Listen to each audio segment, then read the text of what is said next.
엘리멘토의 그리드는 조금 두 가지 정도로 구분을 한다고 보시면 될 것 같아요. 일단 첫 번째는 페이지 자체의 어떤 레이아웃을 수정할 수 있어야 합니다. 지금 우리의 페이지 레이아웃을 보면 컨텐츠는 딱 요만큼만 들어가고 있고 나머지 공간에 오른편에 보면 이렇게 사이드바가 들어가고 있어요. 우리가 이 사이드바를 지금 제어할 수가 없잖아요. 그쵸? 우리가 제어할 수 있는 건 요 컨텐츠 부분 요겁니다. 근데 우리가 페이지를 만드는 어떤 경우에 따라서는 이런 사이드바가 필요할 수도 있지만 또 어떤 경우에서는 이게 필요가 없을 수도 있단 말이에요. 그렇죠? 그럴 때는 이걸 없앨 수 있는 방법에 대해서 우리가 알고 있어야 됩니다. 그 방법은 우리가 첫 번째 배웠던 우리 그 햄버거 버튼 있죠. 이걸 클릭을 해서 요 알림판으로 나가기 버튼을 클릭을 하면 저장을 하라고 하니까 저장을 일단 먼저 할게요. 알림판으로 나가기 버튼을 클릭하면 오른편 하단에 페이지 속성이라고 있습니다. 이 페이지 속성. 이 페이지 속성을 다른 속성으로 바꿔주면 되는데 이 페이지 속성 같은 경우는 쓰고 있는 테마나 플러그인에 따라서 종류가 엄청나게 많을 수가 있어요. 여러분들이 어떤 종류의 테마를 쓰고 있는지 제가 모르니까 얼마나 많은 게 있을지 저도 잘 모르거든요. 근데 하나씩 눌러보고 이렇게 누른 다음에 업데이트를 하고 미리 보기 버튼을 클릭해보면 어떤 식으로 변경되는지 알 수 있습니다. 요거는 전면 아예 100% 되는 그런 템플릿이네요. 이렇게 할 수 있고 뭐 다른 걸로 바꿔가면서 보시면 됩니다. 그렇지만 엘리멘트를 쓰면 이렇게 엘리멘트 캔버스랑 엘리멘트 전체 너비 두 개는 무조건 있거든요. 그래서 저는 이 두 개를 예시로 여러분께 말씀을 드릴게요. 일단 엘리멘트 전체 너비 같은 경우 업데이트를 하고 미리 보기를 누르면 전체 넓이로 이렇게 확인이 됩니다. 제가 지난 강의에서 이 넓이 엘리멘트 넓이가 1140이라고 제가 말씀을 드렸잖아요. 그거를 이 엘리멘토에서 설정해서 스타일에서 이거를 제가 예를 들어서 1600 픽셀로 바꿔버리면 이게 넓어집니다. 넓어졌죠 지금 옆에가, 그죠? 넓어진 거 보셨죠? 이런 식으로 바꿀 수가 있습니다. 그래서 이런 식으로 넓이 같은 경우 이런 식으로 하는 거다라고 생각하시면 될 것 같아요. 1140으로 다시 바꾸고, 네, 이렇게 할 수 있습니다. 그래서 다시 내가 원하는 거는 기본은 이렇게 업데이트하고 미리 보면 사이드바가 있었지만 난 이게 별로 마음에 안 들어, 없었으면 좋겠어 싶으면 그때는 전체 너비를 넣어서 이렇게 없앨 수가 있는 겁니다. 그리고 또 하나 있는 엘리멘토 캔버스 같은 경우는 지금 보면 위쪽에 헤더 부분에 메뉴랑 뭐 첫 페이지 이런 뭐 백그라운드 이미지 이런 거 다 있잖아요. 이거 자체를 아예 다 날려버리고 백지로 만드는 겁니다. 이것도 종종 많이 쓰니까 한번 보시면 좋아요. 이렇게 백지로 만들어서 내가 원하는 걸 세팅을 하는 거죠. 일단 우리는 뭐 전체 너비를 쓴다고 가정을 하고 이렇게 업데이트 한 다음에 다시 편집하기로 돌아오겠습니다. 이렇게 해서 수정하는 게 기본적인 거고, 우리가 만약에 그냥 이 상태에서 수정을 하고 싶다 싶으면 우리 설정 버튼 있죠, 이거 클릭한 다음에 여기 보면 아래쪽에 페이지 레이아웃이라고 있습니다. 이거를 해서 캔버스 버튼을 클릭해서 캔버스로 바꿀 수도 있고, 다시 여기 들어와서 전체 너비 이런 식으로 바꿀 수가 있어요. 제가 근데 요거를 여기서 안 알려드리고 위쪽에서 알림판으로 나가기 버튼을 해서 알려드리는 이유는, 만약에 여러분들이 엘리멘토 말고 다른 페이지 빌더를 사용한다면 엘리멘토처럼 여기서 변경할 수 있는 기능이 없을 수가 있으니까 제가 미리 그렇게 알려드린 거거든요.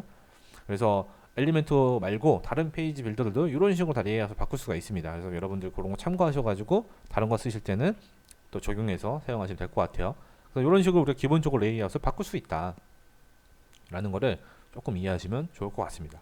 그리고 두 번째는 이 컨텐츠의 레이아웃을 바꿔주는 겁니다. 컨텐츠의 레이아웃, 이거는 아주 멋진 기능이라고 할 수 있는데, 요 만들어진 데를 일단 써볼게요. 일단 이거를 우리가 텍스트를 이렇게 적어놨다고 합시다. 근데 이게 이벤트인데, 이벤트 뭐 30% 할인 이벤트라고 치어요. 근데 요거 자체를 우리는 이벤트가 PC에서만 적용되는 이벤트라고 만약에 가정을 합시다. PC에서만 요걸 보여주고 모바일에서는 다른 걸 보여주거나 아니면 뭐 안 보여주거나 하고 싶어요. 그럴 때는 우리 위젯을 넣는 거는 이렇게 해서 아까 넣는 거 보셨죠? 이렇게 위젯을 이렇게 넣었잖아요. 그리고 위젯을 수정할 때는 위젯을 클릭하면 수정을 할 수 있습니다. 그리고 고급을 들어가면 제가 말이죠, 디자인적인 어떤 좀, 이거 잠깐 꺼놓을게요. 디자인적인 어떤 고급적인 걸 수정할 때는 고급에서 한다. 그래서 내가 원하는 위젯을 클릭하고 고급으로 들어가면 아래쪽에 반응형이라고 있습니다. 반응형. 그래서 요거를 데스크톱에서 숨기기, 태블릿에서 숨기기, 모바일에서 숨기기 하는 걸 통해서 요걸 숨길 수가 있습니다. 만약에 이거를 PC에서만 보여주고 싶어요. 그럼 어떻게 할까요? 그러면 태블릿에서 숨기고 모바일에서 숨기면 안 보이겠죠. 요걸 변경해서 이제 확인해 보겠습니다. 태블릿으로 가면 없어졌죠. 모바일도 없어졌습니다. 근데 데스크탑에서는 이렇게 보이는 거죠. 이게 첫 번째로 우리가 레이아웃을 조금 조정할 수 있는 방법입니다. 그리고 반대로 이게 PC에서는 이렇게 보이고 싶은데 모바일에서는 다른 글자가 보이고 싶어요. 그러면 우리 똑같이 하는 겁니다. 우리 이렇게 해서 우리 이거 복사하는 거 아까 보여드렸죠? 이렇게 해서 복제 버튼을 클릭하면 복제가 되는데 복제가 됐죠? 그러면 여기다가는 모바일 하고 이쪽에서는 PC라고 제가 적어 놓겠습니다. 모바일에서는 우리 고급을 들어가서 반응형으로 오면 여기는 데스크톱에서만 숨기고 태블릿이랑 모바일에서는 보이는 거고, 얘는 반대로 데스크톱에서만 보이고 태블릿에서 모바일은 숨긴다. 그렇게 했을 때 태블릿으로 바꾸면 모바일 이벤트가 보이고, 다시 모바일을 바꾸면 모바일 이벤트가 보이고, 데스크톱으로 바뀌었을 때는 PC 이벤트가 보이는 형태로 우리가 작업을 할 수 있는 거예요. 이런 식으로 두 개를 만들어서 하나는 PC에서 보이는 형태로 처리를 하고 하나는 모바일에서 보이는 형태로 처리할 수가 있는 겁니다. 이게 반응형으로 처리하는 어떤 레이아웃의 방법인 거죠.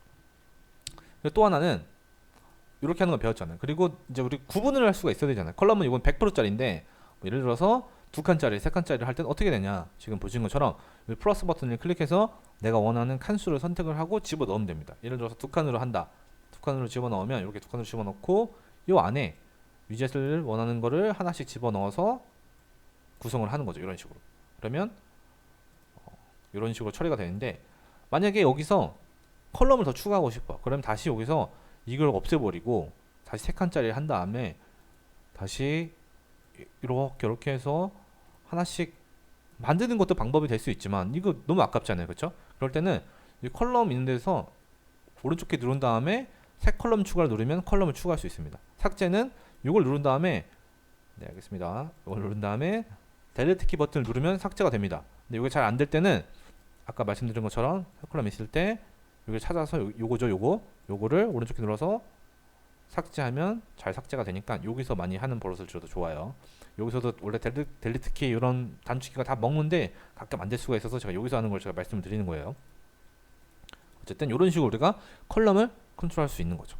그래서 이것도 같은 겁니다. 여기서 만약에 이렇게 다 넣어놓고 했는데 요거는 모바일에서만 보이고 싶은 거예요. 가운데 거는. 그러면 고급에서 여기도 반응형에서 다 PC에서는 꺼놓고 모바일에서만 보이게 하는 거죠. 그러면 PC에서는 안 나오겠죠. 이렇게. 근데 모바일로 가면 이렇게 나오는 겁니다. 이런 식으로. 근데 PC에서는 안 나오겠죠. 이런 식으로 우리가 반응 제어를 하는 거죠. 이게 아주 기본적이면서 여러분들이 꼭 아셔야 되는 겁니다. 이것만 알면 나머지는 우리가 이제 위젯 사용하는 방법은 하나씩 다 배울 거고 멋진 위젯도 만들어보고 할 건데, 그거는 어쨌든 다 이제 배워가면 되는 거고, 기본적으로 이걸 알아야지 어떤 식으로든 여러분들이 여기 있는 거를 활용을 할 수 있는 거예요. 그래서 여러분들이 확실하게 아셔야 되는 건, 기본적으로 페이지 전체 레이아웃은 우리 여기 설정에서 여기에 있는 그 엘리멘트의 어떤 기본적인 걸로 이용해서 바꾸고, 또 하나는 페이지 자체에 어떤 반응형 처리 같은 레이아웃은 여기 그 각 위젯을 선택을 해가지고 위젯의 반응형에 뭐 숨기기 같은 버튼을 이용해서 우리가 만들 수 있다. 그리고 PC에서는 똑같은 건데 PC에서는 보여주고 모바일에서는 조금 다르게 해서 보여주고 싶으면 하나를 만든 다음에 복사를 해가지고 보여주는 위치만 바꾸고 내용만 조금 바꿔주면 된다. 그거 아시면 되고, 또 하나는 우리가 그리드가 기본적으로 집어넣었을 때는 100%인데 100% 말고 조금 나눠주고 싶으면 이렇게 플러스 버튼을 클릭해서 구조를 나눠주고, 여기서 컬럼을 추가하고 싶으면 오른쪽 키 눌러서 새 컬럼을 추가할 수 있다. 이 안에서 집어넣으면 되고, 여기도 똑같이 내가 숨기고 싶은 게 있으면 클릭을 해서 고급으로 이동을 하고 반응형에서 숨기고 보여주고를 할 수가 있다 라는 거를 여러분들이 명확하게 인지하시면 좋을 것 같습니다. 그렇게 해서 만들면 돼요. 이게 바로 기본적인 우리가 반응형 처리와 레이아웃을 정리하는 방법이었습니다.